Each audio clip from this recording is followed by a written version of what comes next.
12장 1절 보십시오.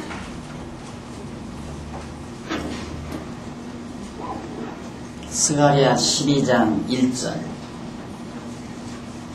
이스라엘에 관한 여호와의 말씀의 경고라. 여호와 곧 하늘을 펴시며 하늘에 터를 세우시며 사람 안에 심령을 지으신 자가 가라사대 보라 내가 예루살렘으로 그 사면 국민에게 혼축케 하는 잔이 되게 할 것이라. 예루살렘이 에워싸일 때에 유다에까지 미치리라. 우선 2절까지 공독을 했습니다. 지난 시간 파티하시느라고 듣지 않으셔서 혹시 또 줄거리를 희미하게 생각하고 계실지 모릅니다. 우선 조금 줄거리 잡기 위해서요. 377페이지 교재 제일 상단 제3절 성전 제사 회복에 대한 예언이다. 그러니까 성전이 다시 회복된 다음에 제사도 회복이 돼야 되잖아요. 성전이 아무리 지어지면 뭐예요? 성전의 필요성은 제사를 드리는 데이기 때문에 성전만이 회복하는 것이 아니라 하나님께서 제사도 회복해서 하나님 앞에 제사 드려주게 하겠다. 그런 얘기입니다. 그것이 제3절에 나오는 내용입니다. 그런데 그 성전 제사 회복 가운데 제사를 회복해주기 위해서 성전 회복을 약속하시고요. 첫째로 가로 없는 1번 성전 회복 약속이죠. 그 다음 넘어가서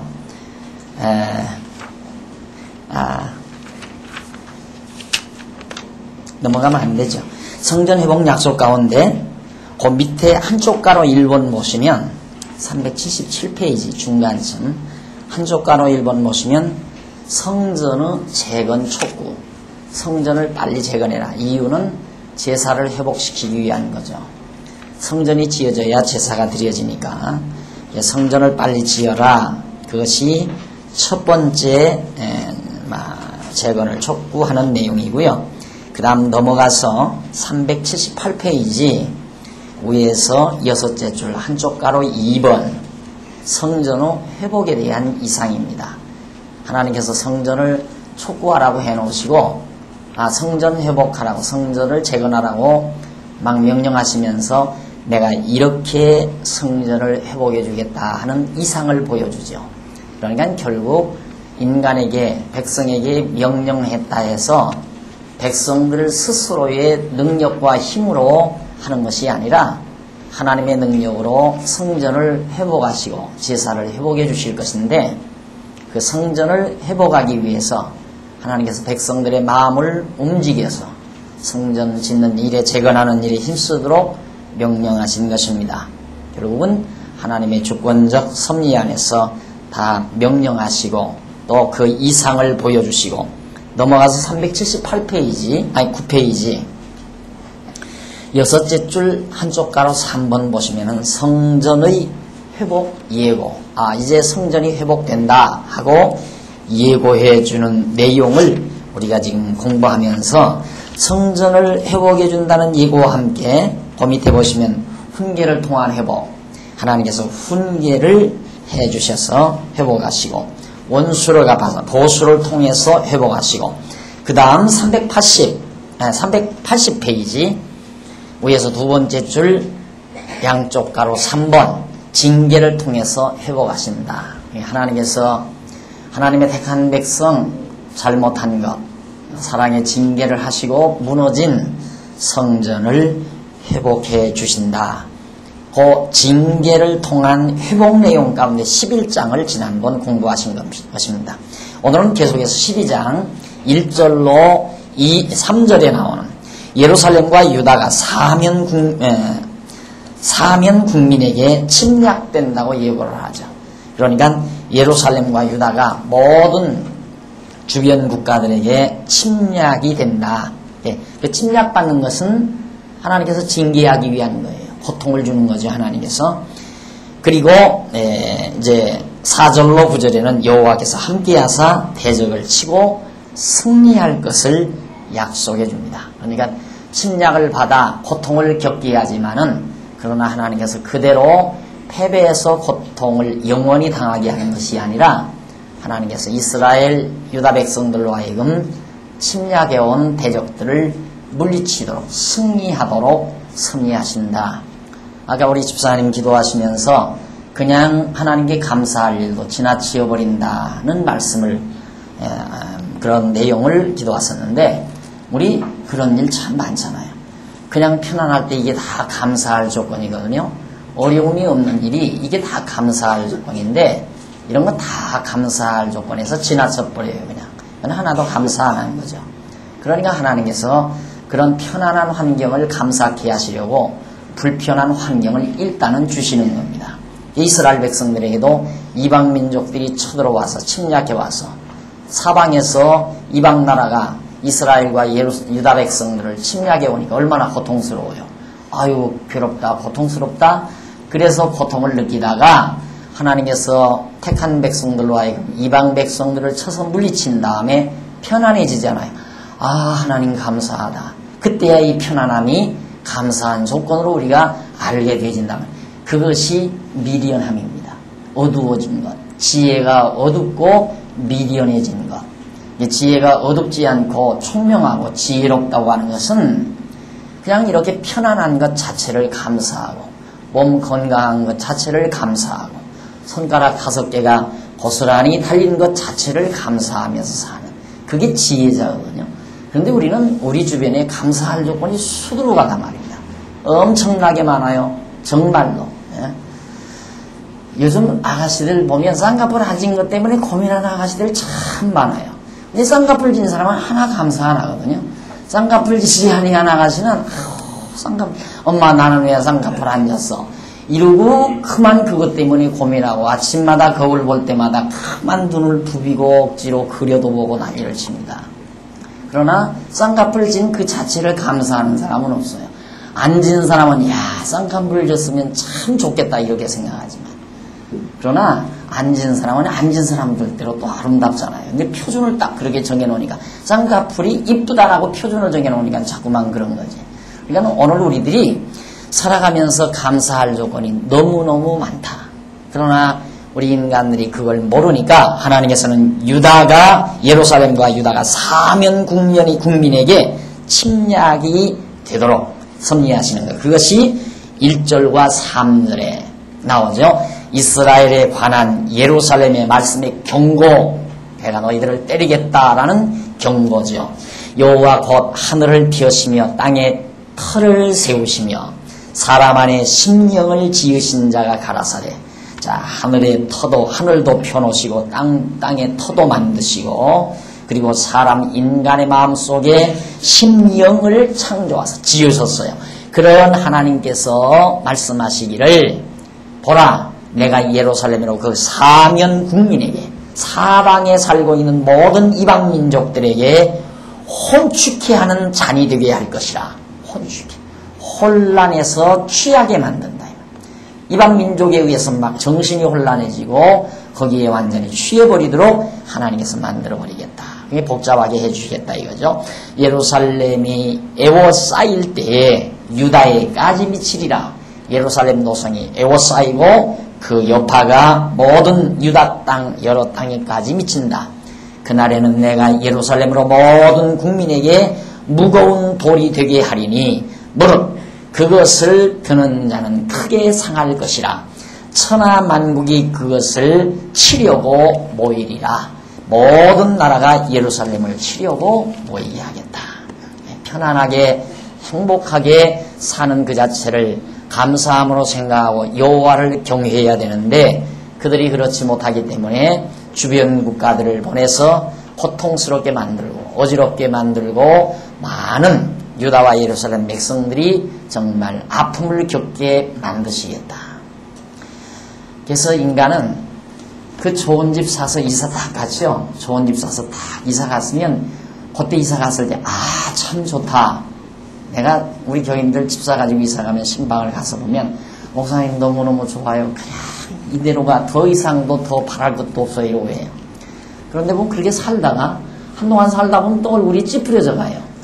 왜 그런가 싶으면 더 좋은 집으로 이사 못 가가지고. 그게 인간의 어리석음과 미련함입니다. 저도 여기 이 자리에 처음 저 장안동서 이사 와가지고 제가 그때 지금은 안 계시지만 장로님한테 그런 얘기를 했어요. 장로님, 나 터도한 말입니다. 그냥 이 자리에서 찾아오시는 분들에게 죽는 날까지 성경 가리키다 죽어도 여한이 없습니다. 제가 그랬어요. 지금도 여한은 없어요. 그냥 이렇게 가르치다가 어떤 때는 자꾸 정말 자꾸 주변에서 예배당 짓고 어찌고 하자면 자꾸 거기에 나도 휘말려가지고 빨리 지어야지 않나 해가지고 생각을 그쪽으로 돌리다 보면 자꾸 복잡해져요. 내가 빨리 나서서 이거 가르치는 일보다 쓰는 일보다도 예배당 먼저 지어야 되지 않나 이런 생각하다 보면 앉아서 써야 되나 일어나 돌아다니면서 땅이라도 알아보고 예배당 짓는데 전력을 기울여야 되나 이런 생각하다가도 지혜가 오죠. 예배당 짓다가 성전 헐어질라 이런 생각. 이게 제 생활의 표준이에요. 예배당 짓다가 성전이 헐어질라. 안 가르치면 성전 헐어지는 거죠. 쓰고 가르쳐야 진짜 성전이 야무지게 지어지죠. 그러니까 내게 맡겨주신 사명은 예배당 짓는 사명이 아니라 성전 짓는 사명이다. 그래서 건축위원들에게 탁 맡겨버리고 어떻게든지 신경을 제가 안 쓰려고 그러죠. 그건 건축위원장님 계시고 건축위원들 임원들 다 계시니까 그분들이 받은 사명이지 나는 성전 짓는 사명이다. 그래서 마음을 가라앉히곤 하죠. 그래도 그래서 이것으로 족하니까 지금도 자리 남았잖아요. 여기도 자리랑 충분하잖아요. 그러니까 더 바랄 것도 이것으로 족한 줄 알고 처음에 이사 올 때 여기서 죽는 날까지 가르쳐도 여한이 없다. 그 마음 변치 않고 사는 것이 지혜예요. 그럼 항상 감사하잖아요. 늘 감사한 마음이 있고 편안한 마음이 있고. 자, 이스라엘 백성들은 그러지 못한 상태에서 편안하고 안전하니까 하나님께 감사할 줄 모르고 여호와 하나님 다 잊어버리고 그러니까 이방 민족들에다가 쳐서 멸망시키겠다. 이것이 지금 3절까지.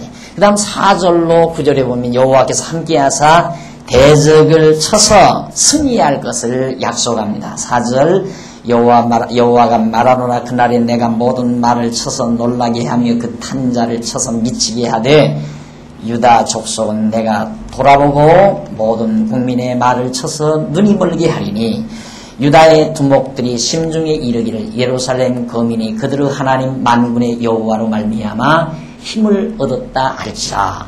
그날에 내가 유다 두목들로 나무 가운데 화로 같게 하며 곡식단 사이에 횃불 같게 하리니 그들이 그 좌우에 에워싼 모든 국민을 살릴 것이요 이방 민족들 쳐들어온 국민들을 다 불로 살라버린다. 승리한다 이 말이죠. 예루살렘 사람은 다시 그곳 그 본 곳 예루살렘에 거하게 되리라. 여호와가 먼저 유다 장막을 구원하리니 이는 다윗의 집 영광과 예루살렘 거민의 영광이 유다보다 더하지 못하게 하려 함이니라.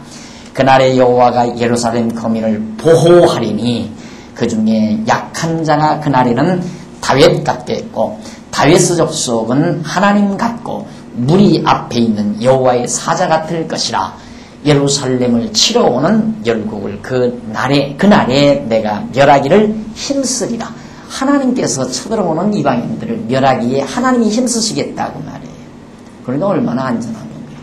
그러니까 결국 하나님께서 우리에게 권고한 날과 형통한 날 주는 건 전부 하나님 여호와를 깨달아 그를 경외하며 섬기게 하려는 방법입니다. 그런데 우리는 목적을 어디다 두냐?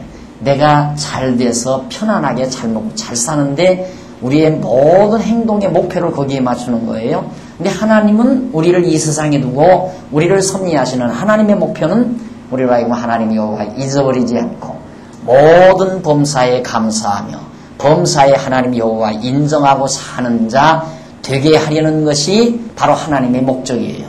그러니까 내 목적과 하나님의 목적이 다르니까 항상 우리에게 갈등이 오는 거죠. 하나님의 목적을 우리가 바로 깨달아서 하나님의 생각과 내 생각이 일치가 되면 바로바로 해결이 되고 해답이 떨어지니까 갈등이 쌓일 리가 없잖아요. 스트레스 받을 일이 없거든요. 그러니까 우리 인간이 세상에 살면서 가장 괴로운 게 스트레스 받는 일인데 스트레스는 왜 받는가? 해결이 안 나니까 스트레스 받는 거예요. 내 생각대로 일이 안 되면 스트레스를 받는 거예요. 그런데 우리는 하나님 여호와를 알게 되고 하나님 뜻을 알게 되면 다 해답이 떨어지니까 하나님이 이래서 지금 이렇게 하시는구나 그거 아니까 그냥 해답이 떨어지니까 스트레스 받을 필요가 없잖아요. 그래서 지혜가 소중하다는 내용입니다. 자, 이렇게 해서 하나님께서는 유다, 이스라엘, 예루살렘 거민들로 하여금 승리하도록 이방들을 다 하나님 여호와가 쳐서 멸하게 하겠다. 하나님이 열심으로 하나님의 힘쓰심으로 다 멸해버리겠다. 이걸 약속하는 것이 9절까지입니다.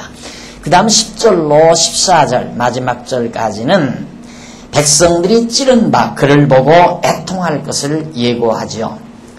내가 다윗의 집과 예루살렘 거민에게 은총과 간구하는 심령을 부어주리니 그들이 그 찌른 바 그를 바라보고 그를 위하여 애통하기를 독자를 위하여 애통하듯 하며 그를 위하여 통곡하기를 장자를 위하여 통곡하듯 하리로다.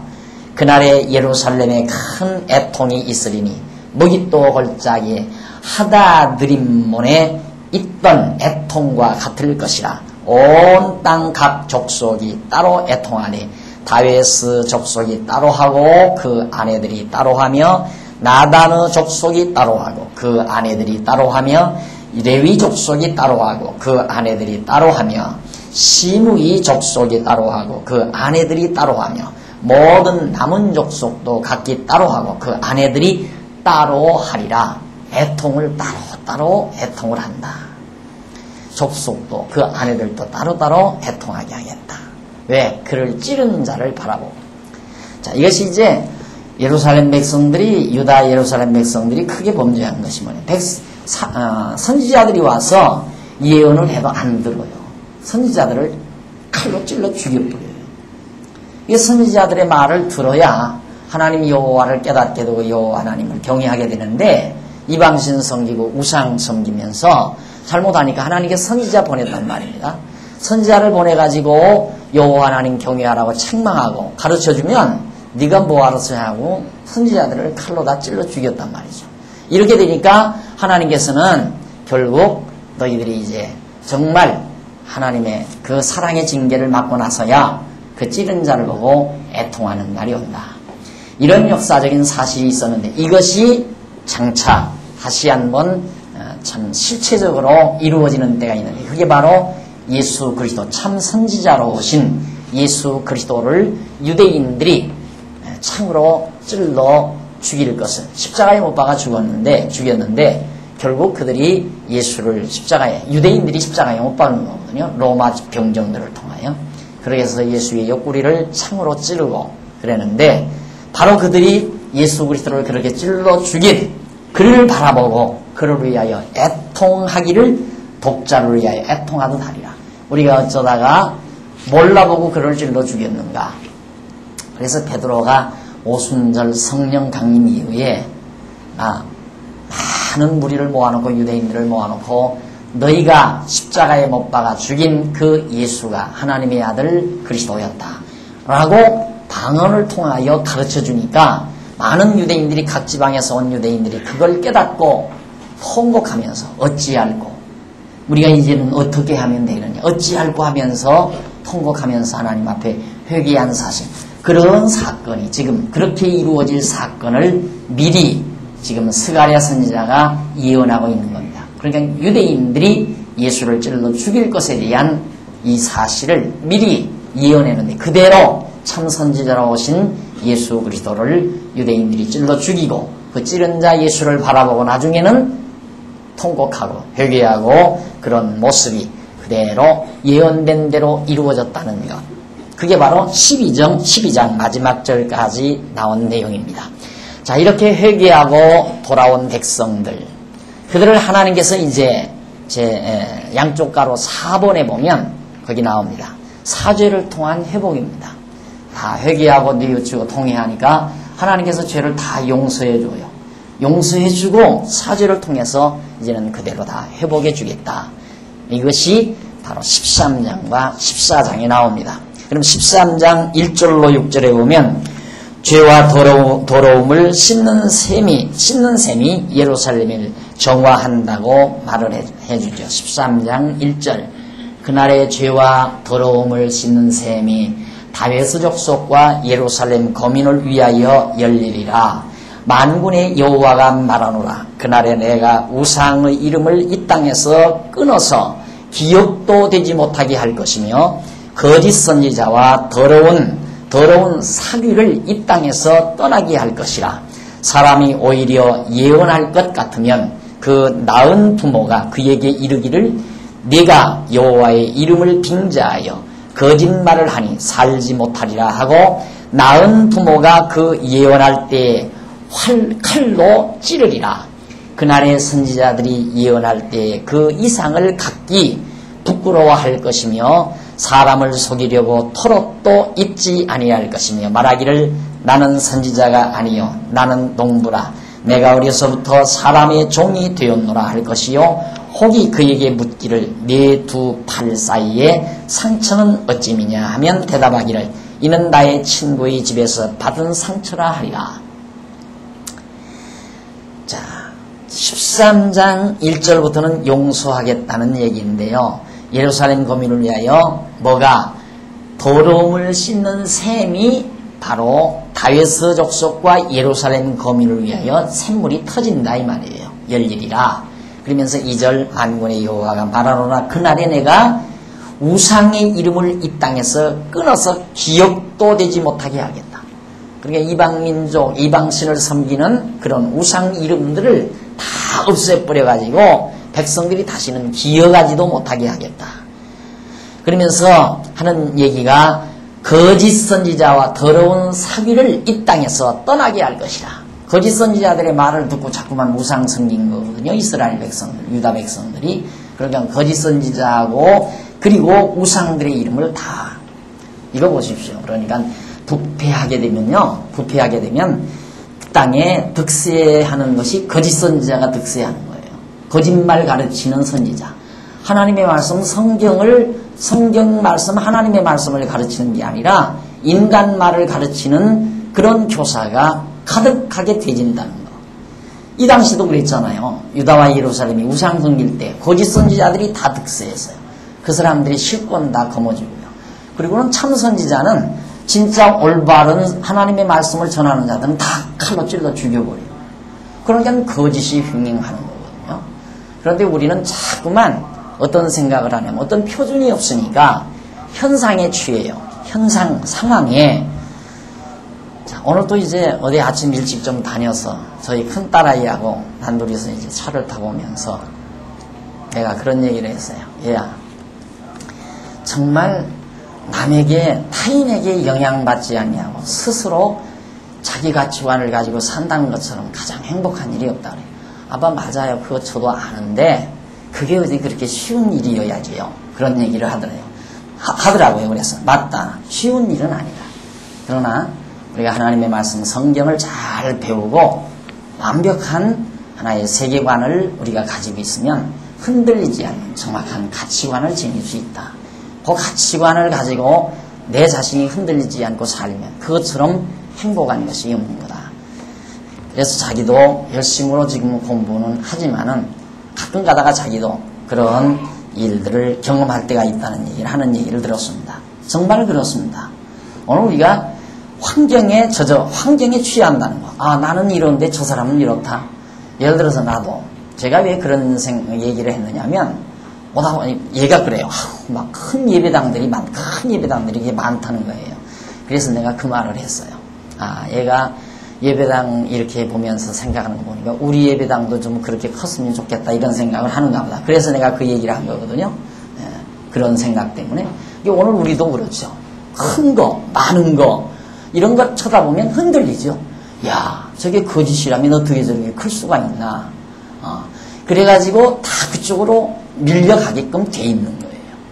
인간이라고 하는 것은 자꾸 어떤 이런 이념적이고 이론적인 체계보다 감정이 앞서게 되고 보는 정보에 휘말리게 되지는 경우가 많아요. 즉흥적인 정보에 의해서 내 마음이 요동되니까요. 자, 오늘 우리가 유다 예루살렘 망할 때에도 거짓 선지자가 가득했어요. 가득하고 참 선지자는 나타나면 죽여버립니다. 그래서 여기도 보면 거짓 선지자와 더러운 사기를 이 땅에서 하나님께서 다 떠나게 할 것이라. 사람이 오히려 예언할 것 같으면 그 나은 부모가 그에게 이르기를 네가 하나님의 이름을 빙자하여 거짓말을 하니 살지 못하리라 하고 나은 부모가 그 예언할 때에 칼로 찌르리라. 그러니까 거짓 예언하는 자들을 다 죽여버린다.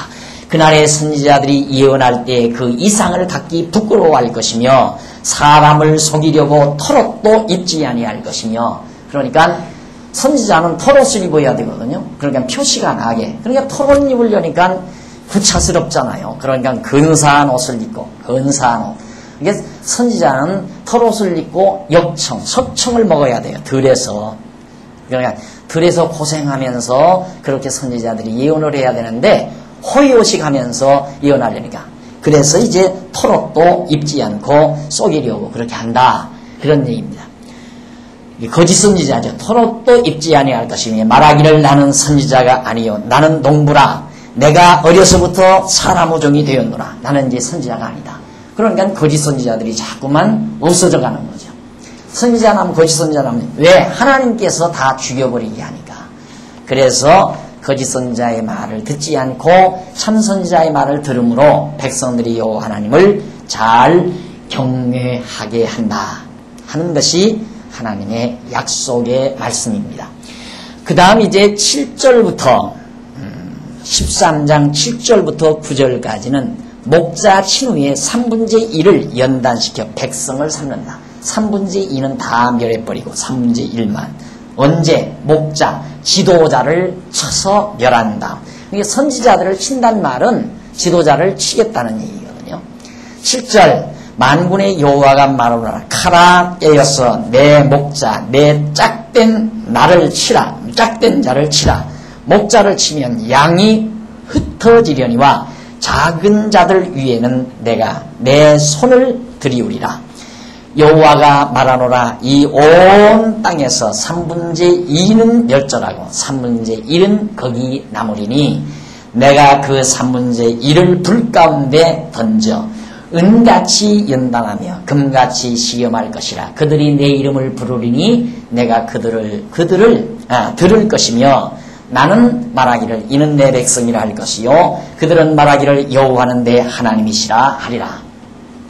하나님께서 이제 백성들을 치는데 어떻게 치는가? 진짜 참 목자를 하나님이 쳐버려요. 그러면 백성들이 진짜 목자가 쳐버리니까 다 흩어져 버리는데 3분의 2는 하나님이 다 져버리고 3분의 1을 취하겠다. 그런 얘기입니다. 이 말씀을 예수님께서 응용을 해서 제자들에게 오늘 밤 내가 다굴기 전에 3번 나를 부인하리라.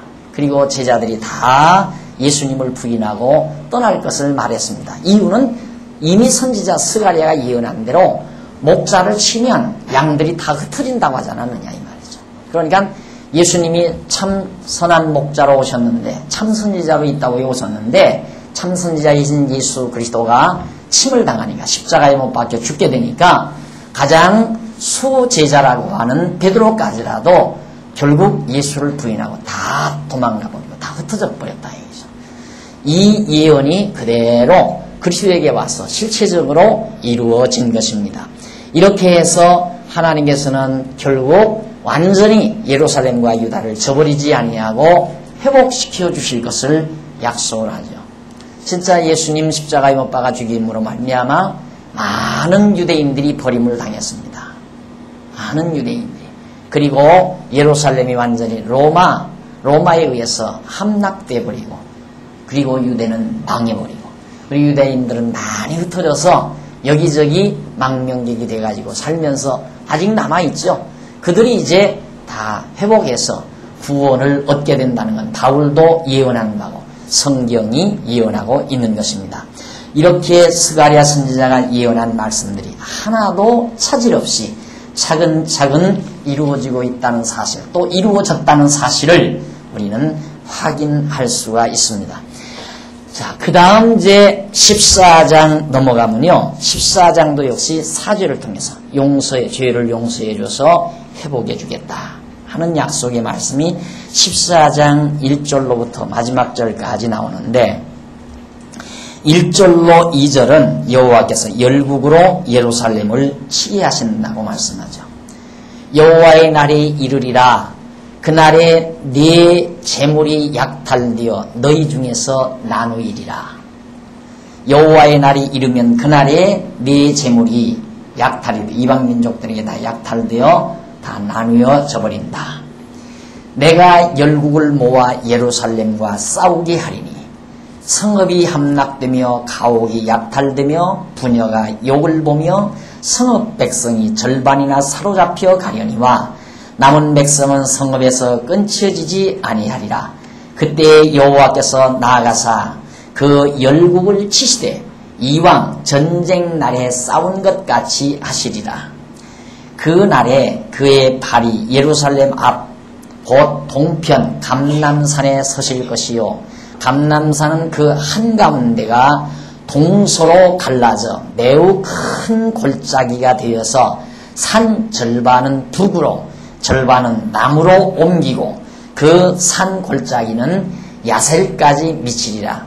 너희가 그의 산 골짜기로 도망하되 유다 왕 우시야 때에 지진을 피하여 도망한 것 같이 하리라. 나의 하나님 여호와께서 임하실 것이요 모든 걸어간 자가 주와 함께 하리라. 그날에는 빛이 없겠고 황명한 자들이 떠날 것이라. 여호와의 아시는 한 날이 있으리니 낮도 아니요 밤도 아니라 어두워 갈 때에 빛이 있으리로다. 그날에 생수가 예루살렘에서 솟아나서 절반은 동해로 절반은 서해로 흐를 것이라. 여름에도 겨울에도 그러하리라 라고 8절까지 기록이 되어 있습니다. 자, 이건 1절로 2절 그리고 3절로 8절까지 결국 열국을 통해서 예루살렘 다 치게 하고 그 다음 열국을 쳐서 예루살렘으로 다시 생수가 솟게 하겠다. 자, 이것은 이런 사건은 아직 일어나지 않지 않았느냐 하는 사람들이 참 많이 있어가지고 이 사건이 이 다음 이스라엘 유다 백성들이 다시 회복되는 날 그렇게 뒤해진다라고 성경을 이 대목을 풀어가는 사람들이 많이 있습니다. 그런데 여기서 아까도 말했지만 샘물이 솟는다고 하는 말은 죄를 용서해 주시는 그 생수를 말하는 거군요. 이게 상징적 표현 아니에요. 예루살렘으로부터 더러움을 깨끗이 씻는 물이 솟게 하겠다. 그러면 저 시냇물, 강물이 우리 죄를 씻는 게 아니잖아요. 그건 상징적으로 지금 우리의 죄를 깨끗이 씻는 생수, 우리의 생수로 죄를 완전히 정결케 하는 그런 물을 상징해서 하는 말이기 때문에 결국 예루살렘 유다를 회복해서 모든 전국에 사는 동서남북에 사는 모든 백성들이 그 깨끗이 더러움을 씻는 깨끗한 물의 혜택을 볼 수 있는 그런 의미를 여기에서 담고 동해로 흐르고 서해로 흐른다 이렇게 말씀한 것이지 실제로 예루살렘에서 어떤 지각 변동이 생겨가지고 갑자기 예루살렘에서 물줄기가 흘러서 저쪽 사해바다 아니죠 지중해로 흘러야 서쪽 아니에요. 동쪽은 이쪽 이제 사우디 이제 아라비아 쪽 아니 이란과 이라크 쪽 페르시아만 쪽으로 물이 흘러야 그게 동해로 흐르는 거란 말입니다. 그런데 자꾸만 세대주의 신학자들은 그렇게 뒤해진다는 거예요. 이제 예수님이 다음 오시는 날 예루살렘이 이제 그렇게 돼서 강물이 이제 저쪽 지중해로 흐르고 그다음 이쪽 동쪽으로 강이 생겨서 쫙 흘러간다. 여기 나온 말씀처럼 그렇게 얘기를 한다 이거예요. 그러나 여기서 물이 흐른다고 하는 이 말은 샘물이 흐른다고 하는 말은 더러움을 유다와 예루살렘 백성들의 죄를 깨끗이 정결케 하는 물이 전국 각지로 다 흘러 넘칠 것을 그래서 백성들의 죄가 완벽하게 다 정결하게 될 것을 지금 선지자를 통해서 상징적으로 예언해 주는 내용이 8절 그날의 생수가 이 생수란 바로 죄를 더러움을 깨끗이 씻는 생수죠. 예루살렘에서 솟아나서 절반은 동해로 절반은 서해로 흐를 것이라. 여름에도 겨울에도 그리하리라. 항상 그 물이 그러니까 늘 우리의 죄를 정결케 하는 물이 풍성하게 흐를 것을 약속해 준 겁니다. 그 다음 이제 9절로 11절 천하의 왕이 되어서 예루살렘이 안연히 서게 한다고 그렇게 약속합니다. 여호와께서 천하의 왕이 되시리니 그날에는 여호와께서 홀로 하나이실 것이요 그 이름이 홀로 하나이실 것이며 온 땅이 아라바같이 되되 게바에서 예루살렘 남편 림몬까지 미칠 것이며 예루살렘이 높이 들려 그 본처에 있으리니 베냐민 문에서부터 천문 자리와 성 모퉁이 문까지 또 하나넬 망대에서부터 왕의 포도주 짜는 곳까지라 사람이 그 가운데 거하며 다시는 저주가 있지 아니하리니 예루살렘이 안연히 서리로다. 예루살렘이 완벽하게 회복될 것을 지금 약속을 하죠. 그러니까 이방민 민족들이 쳐들어와서 괴롭게 할 때 하나님께서 그들을 쳐서 승리케 하고 그리고 거짓 선지자들을 다 진멸하시는데 하나님께서 진멸한 다음 하나님 여호와를 경외케 해가지고 회복시켜서 3분의 1만 회복시켜가지고 하나님이 예루살렘의 평안을 다시 되찾도록 해주시겠다 하는 것이 11절까지의 말씀이었습니다. 그 다음 12절로 15절까지는 예루살렘을 친 대적들에게 재앙을 내린다는 내용이죠. 이게 이제 원수 갚아주시는 거예요. 그동안 하나님의 백성 예루살렘을 친 백성들 하나님의 도구 역할을 한 거죠. 하나님께서 하나님의 백성들을 징계하는데 이방 민족들을 쓴 거거든요. 그런데 하나님께서 쓰신 이방 민족들을 책망하는 내용입니다. 12절 예루살렘을 친 모든 백성에게 여호와께서 내리실 재앙이 이러하니 곧 섰을 때에 그 살이 썩으며 그 눈이 구멍 속에서 썩으며 그 혀가 입 속에서 썩을 것이요 그날에 여호와께서 그들로 크게 요란케 하리니 피차 손으로 붙잡으며 피차 손을 들어 칠 것이며 유다도 예루살렘에서 싸우리니 이 때에 사면에 있는 열국의 보화 곧 금, 은과 의복이 심히 많이 모여질 것이요 또 말과 노새와 약대와 나귀와 그 진에 있는 모든 육축에게 미칠 재앙도 그 재앙과 같으리라. 자, 결국 예루살렘을 친 백성들 대적들이죠. 이들에게 하나님께서 모진 재앙을 내려가지고 살이 썩고 눈이 눈 안에서 썩게 하고 혀도 입속에서 그냥 썩어가는 그런 무서운 전염병에 의해서 하나님의 백성들을 괴롭힌 대적들에게 하나님이 재앙을 내리시겠다 하는 약속을 하나님이 하시는 겁니다. 그러니까 정말 보면 잔인하죠. 그래서 대부분 대부분 성도들이 하나님 여호와하면 두렵다고 그래요. 무섭다. 예수 그리스도는 참 예수 그리스도 하면 참 편안하고 인자하고 사랑의 주님으로 사랑의 예수님으로 다가오는데 하나님 여호와하면 두려움과 공포로 다가온다고 그래요. 그건 몰라서 그러죠. 하나님 여호와가 우리에게 하나님의 택한 백성들에게 궁극적으로 그렇게 무서운 하나님이 아닙니다. 인자하시고 우리를 끝까지 사랑하시고 우리를 끝까지 보호하시는 사랑의 질투가 강한 거죠. 사랑의 질투가. 그런데 그 질투라고 하는 것은 하나님의 질투는 사랑에 의해서 나온 건데 우리가 그 사랑을 느끼지 못하면 질투는 무서움으로 다가오는 거죠. 그러나 사랑을 깨닫게 되면 아무리 무서운 질투라 하더라도 그 질투가 두려움으로 다가오는 게 아니죠. 그러니까 오늘 이스라엘 예루살렘과 유다 백성들에게 나타나신 하나님의 무서운 사랑의 질투 하나님 여호와만 경외해야 되는데 하나님 여호와만을 경외하지 아니하고 이방신을 섬길 때 하나님께서 이방 민족을 들어서 치게 만들고 그리고 이방 민족들을 물리쳐서 이기고 회복시킨 다음 하나님의 백성들을 괴롭힌 이방 민족을 하나님께서 징계하시는 징계가 아니라 이건 형벌을 주죠.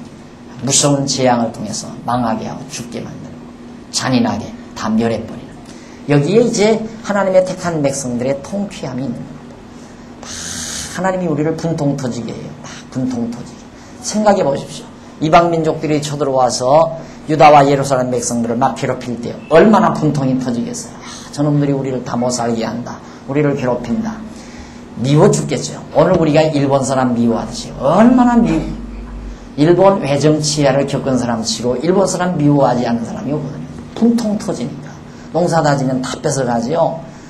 다 농사 곡식만 뺏어가면 다행이죠. 곡식만 뺏어가는 게 아니라 전부 아들들 다 데려다가 전쟁터 앞잡이 세워가지고 다 죽게 만들고, 그리고 논전답 좋은 거 다 뺏어서 저놈들이 다 경작하고 자기들 소유 다 만들어버리고, 그리고 우리나라 사람들은 저 쓸모없는 만주 땅으로 다 돌려보내버려요. 그렇게 잔인무도한 짓을 했기 때문에 분통이 터지는데, 그런 분통을 누가 해결해 주시는가? 하나님이 예루살렘과 유다 백성들의 분통을 하나님이 해결해 주세요. 아수르 백성들이 이스라엘을 괴롭히고 바벨론 백성들이 하나님의 백성들을 괴롭혔지만 하나님께서 바벨론 망하게 하고 아수르도 망하게 하고, 그럴 때 이스라엘 백성들의 그 분한이, 원통함과 분한이 확 다 풀리는 거죠. 그러면서 하나님 여호와를 찬양하게 하시는 하나님의 섭리. 오늘 우리도 이 땅 위에 사는 동안 악이 승리하고 거짓이 득세하고 진실이 외면당하는 이런 세상에서 분통 터질 때가 많죠. 혼자서 가슴 치고 통곡하고 싶은 때도 많고, 이런 상황이지만은 하나님께서 분명히 우리의 원통함과 원한을 풀어주실 날이 반드시 있다. 그때가 언젠가?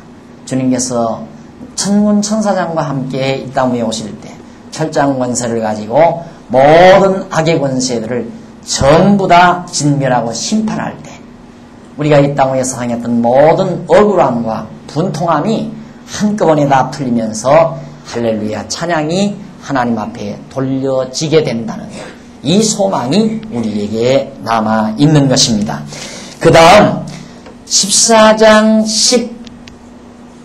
16절이죠. 네. 14장 16절로부터 마지막 21절까지 예루살렘을 치러 왔던 열국 중에 남은 자가 해마다 올라와서 그 왕 만군의 여호와께 숭배하며 초막절을 지킬 것이라. 이제는 예루살렘을 치러 왔던 열국 중에 남은 자, 그 남아있는 자들이 결국 여호와께 숭배하면서 초막절을 지킨다. 도리어 이제 하나님께로 돌아온다 이 말이죠. 천하 만국 중에 그 왕 만군의 여호와께 숭배하러 예루살렘에 올라오지 아니하는 자에게는 비를 내리지 아니할 것인즉, 만일 애굽 족속에 올라오지 아니할 때에는 창이람이 있지 아니하리니 여호와께서 초막절을 지키러 올라오지 아니하는 열국 사람을 치시는 재앙을 그에게 내리실 것이라. 그러니까 초막절, 이스라엘 백성들을 애굽 땅 종되었던 집에서 인도하여 내신 하나님 여호와를 기억하게 하려고 섬기는 절기가 초막절이거든요. 그러니까 애굽 땅에서 이스라엘 백성들을 인도하신 하나님, 그분이 여호와란 말입니다. 그 여호와를 잊지 않고 기억해서 경외케 하려는 것이 초막절인데, 이방 민족까지라도 초막절을 지키러 예루살렘으로 모여든다 이거죠. 만약에 초막절을 지키러 오지 아니하는 나라에는 하나님께서 비를 내리지 않아서, 예를 들어서 애굽을 예를 하나 들었는데, 애굽은 비가 참 적당히 잘 온다고 그래요. 비가. 그래가지고 비가 아주 이른 비와 늦은 비가 잘 와가지고 곡식이 잘 되고 풍성하고, 1차 산업시대니까요. 곡식 잘 돼야 풍요로워지잖아요. 그런데 애굽이 망한 이유도 하나님께서 재앙 주니까 망하는 거거든요. 비 안 오면 망하는 거예요. 네, 비 안 오면. 그래서 초막절 지키지 않는 백성에게는 내가 비를 내리지 않아서 결국 나는 재해가 있게 하겠다. 19절 애굽 사람이나 열국 사람이나 초막절을 지키러 올라오지 아니하는 자의 받을 아니하는 자의 받을 벌이 이러하니라. 그날에는 말 방울에까지 여호와께 성결이라 기록될 것이라. 여호와의 전에 모든 솥이 제단 앞 주발과 다름이 없을 것이니 예루살렘과 유다의 모든 솥이 만군의 여호와의 성물이 될 것인즉, 될 것인즉 제사 드리는 자가 와서 이 솥을 취하여 그 가운데 고기를 삶으리라. 그 날에는 만군의 여호와의 전에 가나안 사람이 다시 있지 아니하리라. 그러니까 결국은 제사가 회복될 것. 이제는 모든 사람이 예루살렘에 와서 하나님 앞에 드릴 솥 안에 하나님 앞에 드릴 제물로 그득이 담겨져 있어서 그 솥의 모든 고기들을 가지고 하나님 앞에 제사를 드린다 하는 내용으로 스가랴 선지자가 마지막 약속을 해 주었습니다. 제사가 회복되고 초막절이 회복이 된다. 초막절을 지키고 이런 사실이 스가랴 선지자를 통하여 예언이 됐습니다. 자, 그러면 이제 앞에서 스가랴 7장 379페이지 위에서 6째 줄 한쪽 가로 3번 성전의 회복 예고, 성전이 회복될 것 예고했죠. 그 예고를 하는데 어떻게 회복하는가? 훈계를 통해서 회복하고 보수 원수를 갚아서 회복하고 징계를 통해서 회복하겠다. 그런데 마지막 스가랴 마지막 부분에 결국 성전이 회복되어서 하나님 앞에 제사가 회복되는 마지막 부분으로 마무리를 지면서 스가랴 선지자의 예언이 마무리 지어졌습니다. 그리고 나서 하나님께서는 이어서 스가랴 선지자를 통하여 예언한 예언의 말씀을 연이어서 말라기 선지자를 불렀어요. 하나님께서 말라기라고 하는 선지자를 불러서 스가랴 선지자의 예언 이후에 바로 말라기를 통하여 예언하게 만든 내용이 말라기 선지서입니다. 이제 구약 성경의 최말단에 자리 잡고 있는 말라기 선지서의 내용을 이제부터 참고하겠는데 이 내용은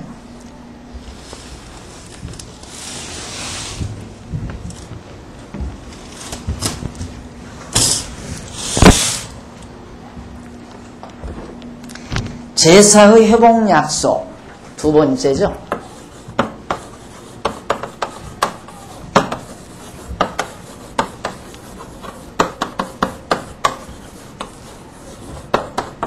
말라기 선지서 전체가 이제는 예루살렘 회복됐으니까 성전도 회복되고 다 됐으니까 하나님 앞에 드리는 제사를 회복시켜 주겠다 하는 약속의 말씀이 말라기에 기록이 되어 있습니다. 결국 구약의 모든 결론은 제사 회복이에요. 제사 회복으로 끝나요. 그러니까 보세요. 하나님께서 창세기에서 12장에서 아브라함과 이삭과 야곱을 통하여 이스라엘 백성 선택해가지고 가나안 땅에서 번창시켜서 가나안 땅으로 애굽에서 번창시켜서 가나안 땅으로 인도해 들어오죠. 가나안 땅 들어와서 할 일이 뭐냐면 나라 세우고 성전 짓고 성전에서 하나님 여호와 경외하는 일이었거든요.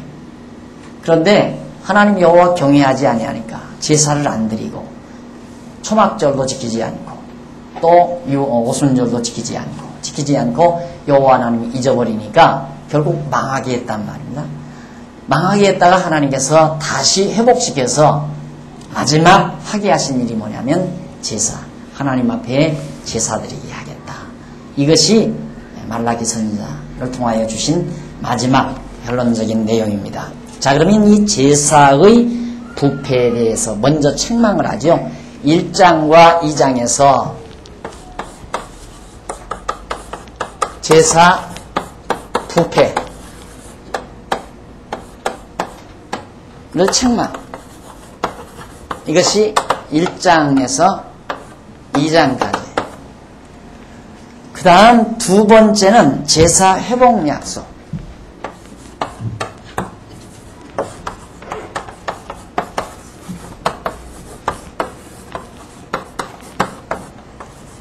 (3장에서) (4장까지죠) 너희들 제사가 다 부패했다. 썩고 부패했다. 이 말.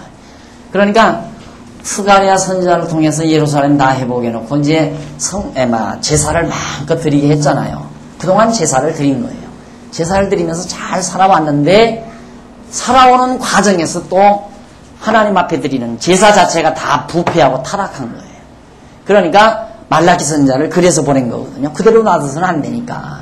그렇게 부패하고 타락한 모습으로 하나님 앞에 제사를 드리다가는 또 하나님 여호와 잊어버리고 이방신 섬기게 되니까, 그래서 말라기 선지자를 불러가지고 가서 책망을 해라. 제사를 그따위로 드리면 안 된다. 그러면서 내가 올바른 제사를 회복해 주겠다. 그러니까 부패한 제사를 다 없애버리고 정말 온전한 제사를 내가 회복해 주겠다 하는 약속이 말라기 선지 마지막 부분에 소개되고 있는 겁니다. 말라기 선지서. 자, 그러면 우선 제사 부패에 대한 책망 가운데 제사장에 대해서 책망을 합니다. 우선 제사장. 언제나 지도자가 문제예요. 어디서나 지도자가 문제. 제사장을 책망하는데, 제사장들에 대한 책망이 나오는데 1절에 보면 여호와께서 말라기로 이스라엘에게 말씀하신 경고, 이 바로 여호와께서 말라기 선지자를 통해서 하신 말씀이에요. 이 말라기 선지서가. 그런데 1절로 5절까지는 이스라엘에 대한 여호와의 사랑의 실정을 진술합니다. 내가 너희를 사랑했다 하는 얘기죠. 자, 오죽 답답하면 하나님께서 백성들에게 당신의 사랑을 고백하겠습니까? 내가 이렇게 너희를 사랑하는데 너희는 왜 나를 멀리하느냐, 나를 소홀히 하느냐, 그런 얘기죠. 2절 보십시다. 여호와께서 가라사대 내가 너희를 사랑하였노라. 하나 내가 너희를 사랑했다. 그런데 하나 너희는 이르기를 주께서 어떻게 우리를 사랑하셨나이까? 어떻게 우리를 사랑했습니까? 뭘 어떻게 사랑했습니까? 언제 다야완전을 사줬습니까? 언제 아름다운 여행을 시켜줬습니까? 언제 로맨틱한 말을 한번 해준 일이 있습니까? 언제 어떻게 날 사랑했습니까? 이 말이죠. 그러면서 하는 이 얘기가 어떻게 우리를 사랑하셨나이까 하는도다. 하나님이 난 너희를 사랑한다 하는데 어떻게 날 사랑합니까? 하고 그렇게 한다 이거예요. 하나님이 얼마나 답답하겠습니까? 그러면서 하는 얘기가 나 여호와가 말하노라. 에서는 야곱의 형이 아니냐. 그러나 내가 야곱을 사랑하였고 에서는 미워하였으며 그의 산들을 황무케 하였고 그의 산업을 광야의 신랑에게 붙였느니라. 사랑의 증표가 뭐냐? 야곱과 에서도 쌍둥이 아니냐 이거예요. 에서와 야곱 쌍둥이거든요. 리브가의 뱃속에 쌍둥이로 들어있었어요. 그런데 너희들 사랑 안 했다고? 내가 어떻게 사랑했다고? 날들아 어떻게 사랑했느냐고? 이렇게 사랑했다고 하나님 말씀하는 거예요. 어떻게? 너 쌍둥이로 뱃속에 들어있을 때 에서는 미워했고 내가 널 사랑했다. 야곱, 이스라엘 백성 야곱 너를 내 조상 야곱을 사랑했다 이 말이죠. 그때부터 사랑했다. 그러면서 하는 얘기가 사랑을 그렇게 입으로만 한 게 아니라 구체적으로 했다. 어떻게? 에서는 미워하였으며 그의 산들을 황무케 하였다. 에서가 사는 땅은 토 한 폭이 별로 나지 않게 황무하게 만들어버렸다. 나무 한 그루 잘 자라지 않게. 그러나 그의 산업을 광야의 실랑에게 붙였느니라. 그의 산업. 그러니까 에서가 살고 있는 에돔 땅은 광야 땅이에요. 그냥 모래사장이. 그리고 바람이 휘날리면 모래알이 휘날리는 그런 쓸모없는 땅. 그렇게 하나님이 되게 만들었다. 왜? 에서 미워했기 때문에. 에서가 미워서 그런 땅 그렇게 만들어놨다 이 말이죠. 자, 4절.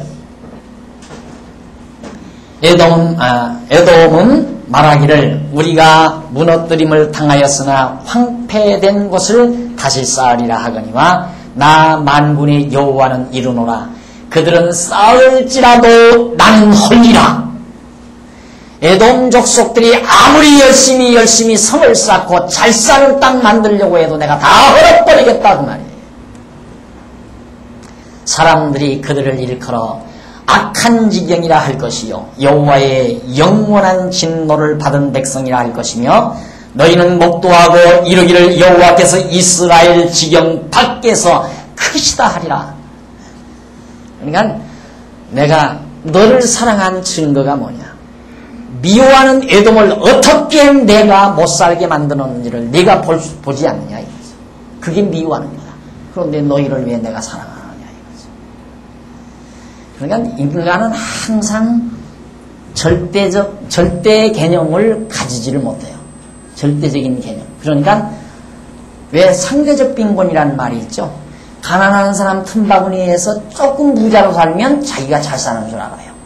그러나 부자 동네에 가면 진짜 자기가 못 사는 줄 자기가 알면서도. 그게 상대 개념이라는 거예요.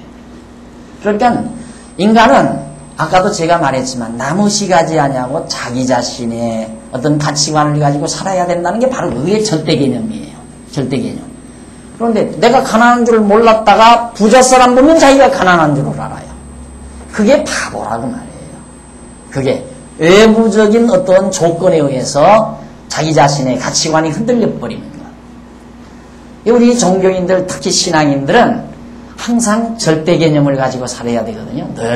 늘 항상 비교 개념 속에 사로잡히지 말고 절대 개념을 가지고 살아야 되는데 그게 그렇게 쉬운 일은 아니죠. 쉬운 일은 아니지만 바로 지금 하나님께서는 이스라엘 백성들에게 깨닫게 하시려고 그냥 밥 잘 먹고 편히 살고 산에 나무가 나고 산골짜기에서 물이 흐르고 그거 다 당연한 거 아니에요? 그렇죠? 우리 금수강산 그래요? 그런데 그 뭐 산에서 물 흐르는 거 당연한 거지 뭐. 그걸 복이라고 생각하는 사람 하나도 없죠. 그러니까 그걸 복이라고 알려면은 이제 비가 오지 않아서 골짜기 물이 바짝 말라봐야 돼요. 그래서 아방 시대의 엘리야를 통해서 3년 6개월 동안 비가 오지 않도록 만들어준 거예요. 그걸 보아야 골짜기에서 흐르는 물 자체가 얼마나 큰 복인가를 아니까. 얼마나 우리가 미련하고 어리석으면 하나님께서 그렇게 가르치겠어요. 그냥 3년 6개월 비 오지 않게 안 하고도 흐르는 물을 참 아름다워라 주님의 세계는. 우리 찬송 부르죠? 항상 가을이 되면 낙엽이 지고 겨울이 되면 눈이 내리고 봄이 되면 잎이 피고 꽃이 피고 여름이 되면 열매가 무성하면서 가을이 되면 익어진 열매들이 주렁주렁 떨어지게 되고 이런 모든 현상들이 하나님의 큰 은총이요 사랑인 줄을 우리가 알아야 되는데 가을철에 열매 맺는 것 당연하다 이렇게 생각합니다. 당연하다. 그거 뭐 하나님 앞에 감사할 조건이 그렇게 된다라고 생각하는 사람이 별로 없다 이 말이죠. 우리들은 지금 전우주하고 다 들러봐도 그냥 백배 천배 감사하며 살아야 되거든요. 백배 천배 감사하면서. 이스라엘 백성들 예수님 죽이고 예수 죽인 죄로 망명 갔다가 돌아와서 모래사장 만났어요. 모래만 이렇게 있는 모래사장 그걸 사들여 가지고 저 위에 갈릴리 호수에서 몰래 이렇게 수로를 뚫어 가지고 물을 끌어다가 그것도 이제 땅이 빚어보니까 땅을 이렇게 층계를 만든대요. 땅을 층계 만들어서 제일 위에서 물을 뿌리면 그 물이 적신 다음에 그 밑으로 또 떨어지고 또 떨어져. 왜? 물 한 방울도 아까워서. 그렇게 해서 지금 농업국가를 만들어서 이스라엘 국가가 저렇게 형성이 돼서 중동의 가장 두통거리 나라가 되고 있잖아요. 그런데 우리는 물이 철철 넘쳐. 철철 넘쳐. 그런데 바보처럼 공장 만들어가지고 독약 다 집어넣어서 물고기 다 죽여버리고 이것이 오늘 우리들의 미련한 짓들이죠. 미련한 짓들. 그러니까 하나님이 주신 동산 그대로 그 모습대로 이번에 하나님께서 여러분 정말 많은 수재를 당하시는 분들 좀 안 됐지만은 그런 면에서는 안 됐지만은 하나님이 그렇게 안 쓸어내면 지금은 이 땅이 더 많이 썩어질 거예요. 얼마나. 그분들한테는 내가 몸에 맞을 일이지만은 아니 사실대로 얘기하는 거예요. 하나님 하시는.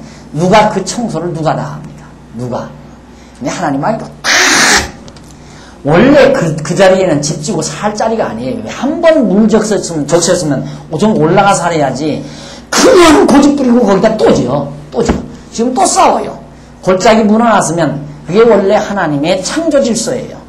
몇 년 만에 10년이고 20년 만에 한 번씩 하나님께 확 뿌려가지고 그냥 다 쓸데 내려가서 또 깨끗하게 해서 또 나무가 나고 자라게 하고 그렇게 해나가는 건데 야 여기 좋다 하고 거기다 갖다 집 지고 사니까 또 하나님이 물속으로 뜨면 또 내려가고 높이 와서 좀 살아요. 높이 와서 거기 집 짓는 장소가 아니에요.